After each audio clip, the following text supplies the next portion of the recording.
1MDB antara Kemelut dan Pembelaan Rakyat. Datuk Seri Najib Razak gagal mendapatkan perintah supaya Hakim Datuk Colin Lawrence sekira menarik diri daripada mendengar kes penyelewengan dana 2.3 bilion ringgit milik One Malaysia Development Berhad 1MDB yang dihadapi bekas Perdana Menteri itu 18 Ogos lalu. Najib membuat permohonan berkenaan atas alasan berlaku konflik kepentingan susulan pendedahan sekira bahawa beliau dan bekas peguam 1MDB Jasmine Lu Aiswan pernah menjadi rakan kongsi di firma Zain & Co ketika menjadi peguam dalam tempoh 10 hingga 15 tahun lalu. Sekira membuat keputusan menolak permohonan bekas Perdana Menteri itu selepas mendapati tiada sebarang konflik kepentingan yang akan timbul dan kemungkinan beliau akan bertindak berat sebelah terhadap Najib jika terus mendengar pembicaraan kes berkenaan. Dalam keputusannya, sekira yang kini Hakim Mahkamah Rayuan dan bertindak selaku Hakim Mahkamah Tinggi berkata beliau tidak pernah berkomunikasi dengan Jasmine sama ada secara profesional atau peribadi sejak wanita itu meninggalkan firma berkenaan pada 31 Disember 2008. Menurutnya lagi, beliau juga tidak bertemu dengan Jasmine sejak itu atau kira-kira 15 tahun lalu dan tiada bukti dikemukakan di mahkamah yang dapat menunjukkan terdapat sebarang bentuk hubungan antara mereka sama ada secara profesional atau peribadi yang kini sudah 15 tahun berlalu. Saya tidak fikir ada bukti bahawa Najib berjaya menunjukkan saya akan bertindak berat sebelah jika terus mendengar kes ini dan bahawa saya tidak akan dapat menilai kredibilitinya secara objektif jika Jasmine dipanggil menjadi saksi. Jika Jasmine dipanggil sebagai saksi dalam kes ini sekalipun, tiada bukti menunjukkan saya tidak mampu untuk menilai keterangan dan kredibilitinya secara sedar atau sebaliknya, katanya. Jasmine yang juga bekas peguam 1MDB ditahan polis pada 7 Julai lalu bagi membantu siasatan berhubung penyelewengan dana syarikat berkenaan.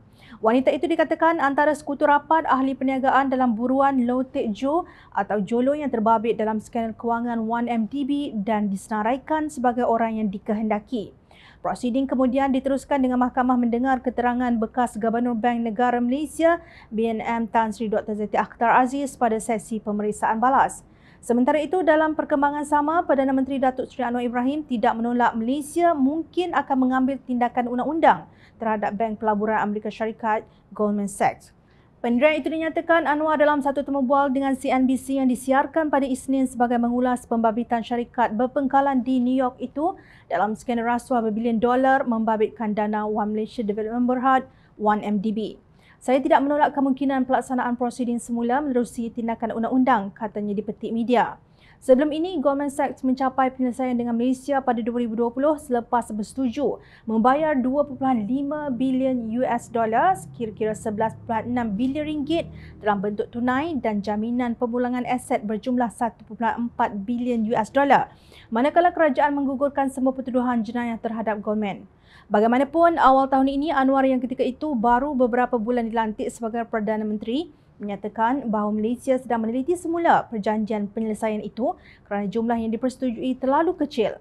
Sementara itu, Anwar dalam temu bual sama turut menyatakan pilihan lain yang bakal diambil ia termasuk rundingan semula dengan bank berkenaan. Pihak berkuasa Malaysia dan AS menganggarkan kira-kira 4.5 bilion US dolar dicuri daripada 1MDB antara 2009 hingga 2014 dalam komplot yang membabitkan pihak tertinggi dalam kerajaan dan pengurusan bank di Malaysia dan beberapa negara lain. Menurut Jabatan Keadilan Amerika Syarikat, Goldman membantu 1MDB meraih 6.5 bilion US dolar menerusi dua tawaran bond dengan bank itu memperolehi bayaran 600 juta US dolar. Menerusi perjanjian penyelesaian pada 2020, Goldman turut perlu membuat bayaran interim berjumlah 250 juta US dolar jika kerajaan Malaysia tidak menerima aset dan hasil bernilai sekurang-kurangnya 500 juta US dolar menjelang Ogos 2022, kata bank itu sebelum ini. Tahniah Datuk Seri Anwar Ibrahim, usah dibiarkan maruah negara dipijak sebegitu mudah oleh pihak luar.